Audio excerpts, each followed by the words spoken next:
MI versus RR match లో ఏదో ఒక టీమ్ కి హ్యాట్రిక్ వస్తుంది తెలుసు. రెండు టీమ్స్ కి హ్యాట్రిక్ వచ్చింది. ఎంఐకి హ్యాట్రిక్ ఆఫ్ లాసెస్, ఆర్ఆర్ కి hat trick of victories. Trent Boult first over లో మళ్ళీ రచ్చరచ చేశాడు అండ్ హార్దిక్ పాండ్యా ఒక మంచి అవకాశాన్ని చేజార్చుకున్నాడు. ఏం జరిగింది మ్యాచ్ లో మాట్లాడుకుందాం ఇన్ డీటెయిల్.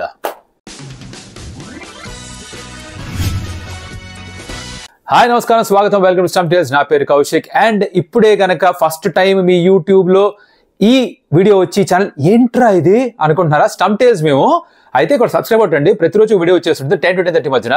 ముందు రోజు జరిగిన మ్యాచ్ రివ్యూ తోటి, ఆ రోజు జరగబోతున్న మ్యాచ్ ప్రివ్యూ తోటి.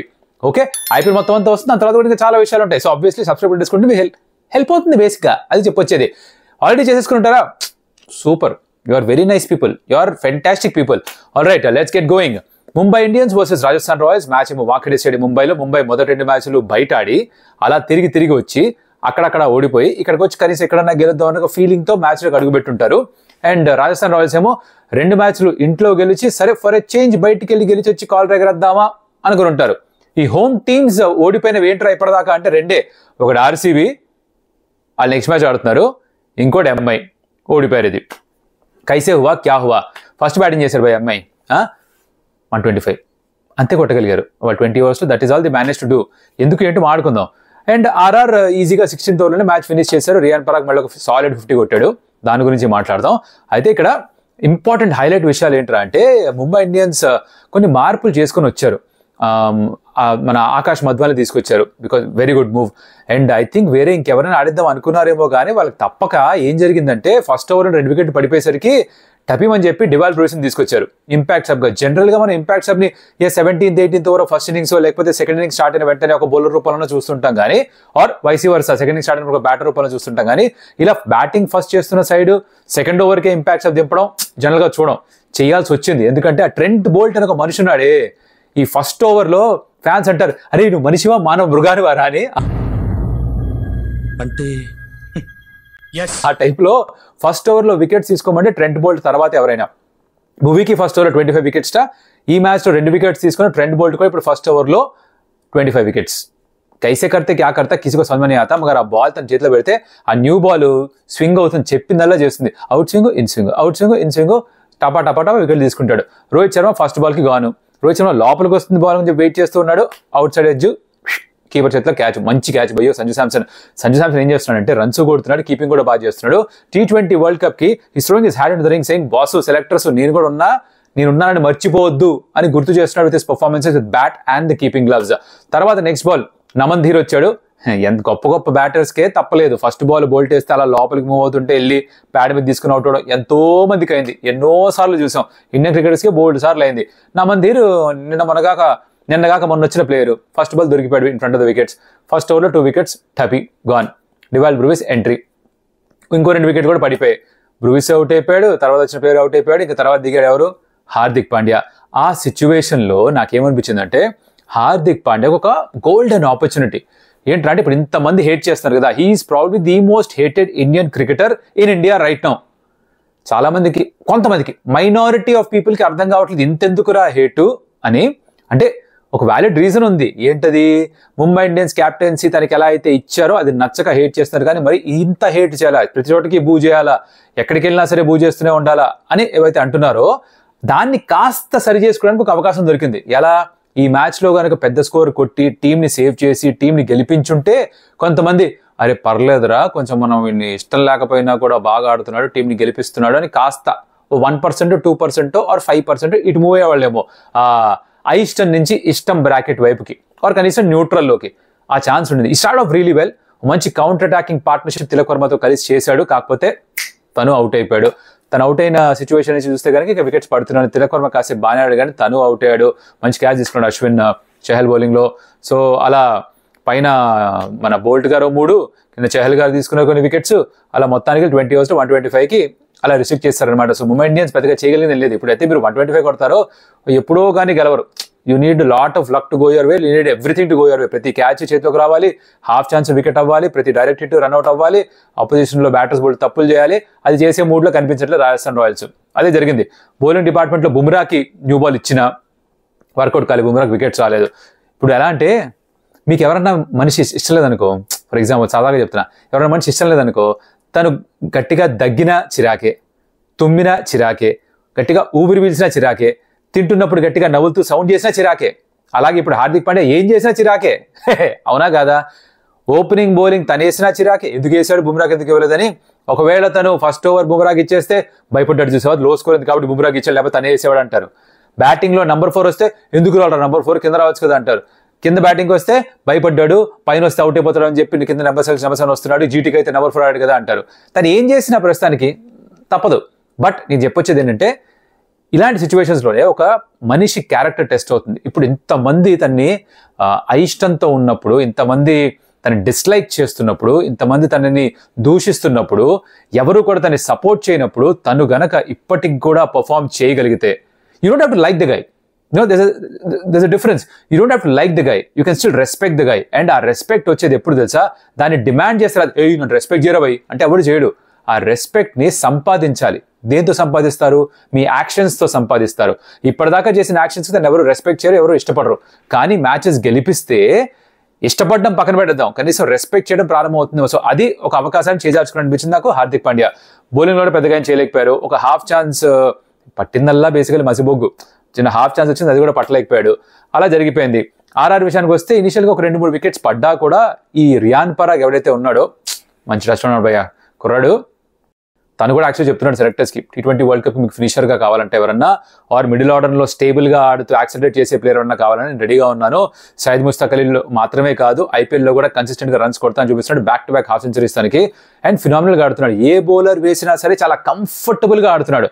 ఆ షార్ట్స్ కొట్టే విధానం కావచ్చు, ఆ సిక్సెస్ కొట్టే విధానం కావచ్చు, ఎలా అయితే కనెక్ట్ చేస్తున్నాడో, ఎలా అయితే ప్లేస్ చేస్తున్నాడో, ఎలా అయితే పరిగెడుతున్నాడో, ఎలా అయితే ఆలోచిస్తున్నాడో, ఏ ఫ్రేమ్ ఆఫ్ మైండ్లో ఉన్నాడో, ఇవన్నీ కూడా రియాన్ పరాగ్కి బాగా కలిసి వస్తున్నాయి ప్రస్తుతానికి. And is performing brilliantly. Coming of age అంటాం ఇంగ్లీష్లో, అంటే బేసికలీ కుర్రాడు మగాడుగా మారుతున్న ఈ ట్రాన్స్ఫర్మేషన్ ఫేజ్లో ఉన్నాడు రియాన్ పరాగ్. అండ్ బాగా ఆడుతున్నాడు. Let's hope that he continues that good form for a long time. But ఒక మాట భయ్యా, Rajasthan Royals looks the team to beat right now. ఇప్పటిదాకా ఈ లీగ్లు చూస్తే సిఎస్కే కాదు, వేరే ఏ టీము కాదు, RR is the team to beat right now. Batting చూసుకుంటే బ్యాటింగ్ ఇంకా జైస్వాల్ బట్లర్ ఫైరే అవ్వలేదు, అయినా కూడా అశ్విన్ నెంబర్ 4 నెంబర్ 5 వచ్చినా కూడా వీళ్ళు మ్యాచ్లో గెలుస్తారు. రియాన్ పరాగ్ సూపర్గా ఉన్నాడు, సంజు శాంసన్ ఫామ్లో ఉన్నాడు, హెట్మర్ ఉన్నాడు, ధ్రువ్ జురేల్ ఉన్నాడు, ఇవాళే శుభం దూబేని ఒక కుర్రాన్ని దించారు, ఒక మంచి 4 కొట్టాడు బుమ్రాని కూడా. సో మీరు బ్యాటింగ్ చూసుకుంటే బ్యాటింగ్ గట్టిగా ఉంది. బౌలింగ్ చూసుకుంటే ట్రెంట్ బోల్ట్, నాండ్రే బర్గర్, తర్వాత సందీప్ శర్మ, అశ్విన్, చహల్, ఏం kind of bowlers, A type of bowlers కంటే ఆ type of bowlers. రావేష్ Khan complete side ఏంట్రా అంటే యాక్చువల్లీ రాజస్థాన్ రాయల్సే. ఎక్స్ట్రీమ్ ఎక్స్పీరియన్స్ ఉంది, సూపర్ టాలెంట్ ఉంది. సో ఎవరన్నా గెలవాలనుకుంటే ఈ టీంని కొట్టి గెలిస్తే హే మనలో కూడా టాలెంట్ ఉందిరా, మనలో కూడా ఫామ్ ఉందిరా అని అనుకోవచ్చు అనమాట. So RR is team to beat, fantastic గా ఆడుతున్నారు. 3rd win on the trot, good job by Rajasthan Royals, phenomenal effort. And ఇది రివ్యూ ఇక్కడికి అయిపోయిందా? నెక్స్ట్ ఏంటి మ్యాచ్ అంటే again home game for the Bengaluru team, the royal challengers Bengaluru. వీళ్ళు ఆడబోతున్నారు Lucknow super giants తోటి. Again pitch will be under scrutiny because last time match ఆడిన pitch లో కాస్త డబుల్ పేస్ నేచర్ కనిపించింది అండ్ ఎక్కువ రన్స్ రాలేదు. దాంతో ఆర్సీబీ కాస్త ఇబ్బంది పడింది, మ్యాచ్ కూడా ఓడిపోయారు. One of the only 2 teams to lose at home RCB కదా. సో ఈ నెక్స్ట్ గేమ్ లో అన్నా సరే అగైన్స్ ఎల్ఎస్జీ ఒక మంచి బ్యాటింగ్ ట్రాక్ ఇస్తారేమో అని ఎక్స్పెక్ట్ చేయాలి. బికాస్ వాళ్ళ బలం వాళ్ళ బ్యాటింగే, బౌలింగ్ వాళ్ళ బలం కాదు, వాళ్ళ బలహీనత బౌలింగ్ అని క్లియర్గా అర్థమైపోయింది. సిరాజ్ మళ్ళీ ఆ 2017-18 ఫామ్లోకి వెళ్ళిపోతున్నట్టుగా అనిపిస్తోంది. బాల్ చక్కగా స్వింగ్ కూడా అవ్వట్లేదు తన చేతిలోంచి, ఇబ్బంది పడుతున్నాడు అండ్ తను చెప్పింది చేయట్లేదు బాల్. సో రన్స్ ఎక్కువ ఇచ్చేస్తున్నాడు, కామధేనుగా మారిపోయాడు. Green nothing is happening. Yash Dayal ఒక మ్యాచ్ బాగానే వేసాడు, ఒక మ్యాచ్ రన్స్ ఎక్కువ ఇచ్చేసాడు. రైట్, స్పిన్నర్స్ ఎవరు వాళ్ళ స్పిన్నర్స్? బెస్ట్ స్పిన్నర్ ఎవరు అంటే మయాంక్ ఠాగూర్, తర్వాత గ్లెన్ మ్యాక్స్వెల్ వేయించిన కూడా వేయించట్లేదు ఫ్యాబ్ డు ప్లెసీ కొన్ని మ్యాచెస్లో. ఈ గ్రౌండ్లో వేయించాలంటే భయపడుతున్నారు స్పిన్నర్స్, బికాస్ కొడితే వెళ్ళిపోతుంది బయటకని. ఇలాంటి సిచ్యువేషన్లో RCB has to bat big and has to bat really getting big score. అప్పుడే వాళ్ళకి ఏమైనా ఛాన్స్ ఉంటుంది. ఆ బౌలింగ్ అటాక్ని కాస్త ఎక్కువ పార్ కంటే 25 పరుగులు ఎక్కువ ఉంటే కొంచెం డిఫెండ్ చేసుకోగలుగుతారేమో అనిపిస్తుంది. అల్జార్ జోసెఫ్ కూడా కామధేను బోల్డ్ రన్స్ ఇస్తున్నాడు. తను ఏమన్నా మారుస్తారా? లాకీ ఫర్గసన్ ఏమైనా తీసుకొస్తారా? ఆర్ రీస్టాప్ని ఏమైనా తీసుకొస్తారా? లేదు ఇంకా కంటిన్యూ చేస్తారా తనతోటి? Will have to wait and see. ఆ 2 bouncers సరిగ్గా యూజ్ చేయలేకపోతున్నారు, ఎక్కువ గుద్దేస్తున్నారు, పైనుంచి వెళ్ళిపోతుంది, ఇది వర్కౌట్ అవ్వట్లేదు. So RCB needs to get their combination right, needs to figure out how Rajat Patidar ఇంకా తను డిజర్వ్ చేస్తాడా ప్లేయింగ్ లెవెల్లో స్థానం, లేకపోతే తనకి రెస్ట్ ఇచ్చి ఇంకెవరైనా తీసుకొస్తారా, లోమ్ రోర్ని లోపల తీసుకొస్తారా, రజత్ పటిదార్ ఇంపాక్ట్ ప్లేయర్గా వాడతారా, ఈ చేంజెస్ ఏమైనా చేసుకుంటారో లేదో చూడాలి. That's how RCB stacked up. Not great science in the beginning of the tournament because ఒక్క విరాట్ కోహ్లీ ఏం చేయగలడు, ఎంత చేయగలడు, మిగతా వాళ్ళు కాంట్రిబ్యూట్ చేయాలి. At some point of time Faf కొట్టట్లేదు, మ్యాక్స్వెల్ కొట్టట్లేదు, గ్రీన్ కొట్టట్లేదు. ఇంతమంది కొట్టకపోతే విరాట్ మాత్రమే కొట్టి పెద్ద చేసేదేం లేదు. ఇద్దరు కొడుతున్నప్పుడు విరాట్ కోహ్లీ ఇంకొంచెం అగ్రెసివ్గా ఆడొచ్చు. అందరూ అంటున్నారు 80 మాత్రమే కొట్టాడు కదా అని. ఆ 80 100 కావాలంటే చుట్టుపక్కల ఇంకెవరైనా ఉంటారు నాతో పాటు అని ఫీలింగ్ ఉండాలి కదా, అది లేదు తనకి. అవుట్ అయిపోతున్నారు, తను అవుట్ అయిపోతే వచ్చేది కూడా రాదు కదా. గుడ్డులో మళ్ళీ ఇదే బెటర్ అని చెప్పి ఉండి నెమ్మదిగా ఆడుకుంటున్నాడు కాస్త. అది మనం అర్థం చేసుకోవాల్సిన విషయం అక్కడ. So the batting needs to click really quickly, the bowling needs to find some basic form. అది కూడా లేకపోతే జై హిందే, పెద్ద ఏం చేయలేరు వీళ్ళు. జెండా పై కపిరాజ్ అని పాట పాడుకోవాల్సి వస్తుంది. తర్వాత లక్నో సూపర్ జైంట్స్ అంటారా, వీళ్ళు it's again very nice solid unit. కాకపోతే కేఎల్ రాహుల్ లాస్ట్ గేమ్లో ఇంపాక్ట్ ప్లేయర్గా ఆడాడు, మళ్ళీ ఇంపాక్ట్ ప్లేయర్గానే ఆడతాడా అన్నది చూడాలి. ఎట్ హోమ్ గెలిచారు వీళ్ళు, రైట్. కాకపోతే ఇక్కడ బెంగళూరుకి వచ్చి ఆడాలి. లోకల్ బాయ్ కేఎల్ రాహుల్ ఉన్నాడు, తనకు తెలుసు బెంగళూరు వికెట్ ఎట్లా పనిచేస్తుందో ఏంటో. మార్కస్ స్టాయినస్ గతంలో ఆర్సీబీ తరఫున ఆడినట్టున్నాడు, సో తనకి కాస్త తెలుసు కొద్ది గొప్ప వికెట్ ఎలా ప్లే చేస్తుందో. అండ్ మిగతా వాళ్ళది Nicholas Pooran big hitting candidate, Quinton de Kock చాలా గట్టిగా కొట్టగలడు, చాలా దూరం కొట్టగలడు. Krunal Pandya looks been very good touch with the bat and the ball. Left hand spinner అయినా కూడా తను ఎలా వేస్తాడో చూడాలి ఈ చిన్నస్వామి స్టేడియంలో. Very difficult ball for spinner, but still right length వేస్తే ఎవరినైనా అవుట్ చేయొచ్చు అని నిరూపించాలి లెఫ్ట్ హ్యాండ్ స్పిన్నర్స్ కూడా. లేకపోతే ఎందుకు ఆడాలి వాళ్ళు అన్న క్వశ్చన్ వస్తుంది కదా, అంటే కొన్ని గ్రౌండ్స్లో ఆడకూడదా అన్న క్వశ్చన్ వస్తుంది. So LIC looks actually better side right now. అంటే as difficult as it might sound for an RCB fan ఇలా చెప్పడం, but right now on paper form చూసుకున్నా సరే LSG looks to be the better side then RCB. So RCB కనుక ఎల్ఎస్జీని కొట్టాలి అంటే ఆర్సీబీకి ఒక నియర్ పర్ఫెక్ట్ గేమ్ కావాలి. బ్యాటింగ్లో అందరూ కాంట్రిబ్యూట్ చేయాలి, బౌలింగ్లో కొంత సిబ్బందిని మార్చుకున్న తర్వాత వాళ్ళు పర్ఫామ్ చేయాలి సరిగ్గా. అది జరిగితే we could have a very interesting game on our hands. And ఆ పిచ్ కూడా కొంచెం బాగుండాలి, కొన్ని ఎక్కువ రన్స్ ఉండాలని కోరుకుంటున్నాను నేను. యూజువల్లీ మనం చాలా సిక్సెస్ చూస్తాం. ఇప్పుడు ఈ ముంబై ఇండియన్స్ ఆర్ఆర్ మ్యాచ్లో స్కోర్ తక్కువ 6లు ఎక్కువ చూడలేకపోయింటారు చాలా మంది. సో ఈ చిన్నస్వామిలు ఆడుతారు కాబట్టి కొన్ని 6లు ఫస్ట్ ఓవర్ కొంచెం ఎక్కువగా ఉంటే, ఎక్కువ రన్స్ వస్తే చూసే వాళ్ళకి కాస్త ఎంటర్టైన్మెంట్, బౌలర్స్ కొంచెం కష్టంగా ఉన్నా కూడా వాళ్ళకు ఛాలెంజ్. బట్ అర్థమవుతుందిగా, I'm picking LSG in this game again in away team. I hope RCB proves me wrong, because లీగ్కి మంచిది ఆర్సీబీ గెలుస్తూ ఉండడం, బికాజ్ ఆ ఇంట్రెస్ట్ ఉంటుంది. మన సౌత్ నుంచి కూడా అన్ని టీమ్స్ గెలుస్తూ ఉంటే ఆ ఇంట్రెస్ట్ కాస్తూ ఉంటుంది అందరికీ కూడా. So I hope that RCB actually proves me wrong. Let's see what happens. And ఇప్పటిదాకా చూస్తుంటే కనుక థ్యాంక్ యూ సో మచ్. మీ పేషెన్స్కి నా సలాం. అండ్ కింద కమెంట్ పెట్టండి ఏమనుకుంటున్నారు. ఎంఐ గురించి, హార్దిక్ పాండ్యా గురించి కావచ్చు, రోహిత్ శర్మ గురించి కావచ్చు, ట్రెంట్ బోల్ట్ వేసిన స్పెల్ గురించి కావచ్చు, ఆర్ఆర్ టీమ్ గురించి, anything you think of or the RCB versus LSG game, ఒక comment. It be interesting to know what your thinking. And అలాగే ఒక like, share, subscribe the channel sometimes, because మా family కాస్త పెరుగుతుంది కాబట్టి మీరు కాస్త హెల్ప్ చేస్తే ఇంకొంచెం ఫాస్ట్గా పెరిగే ప్రయత్నం చేస్తాం. ఆ పనిలో మీరు ఉండండి. నేను మరో వీడితో మళ్ళీ కలుస్తా. అప్పటిదాకా కౌశిక్ సెలవు.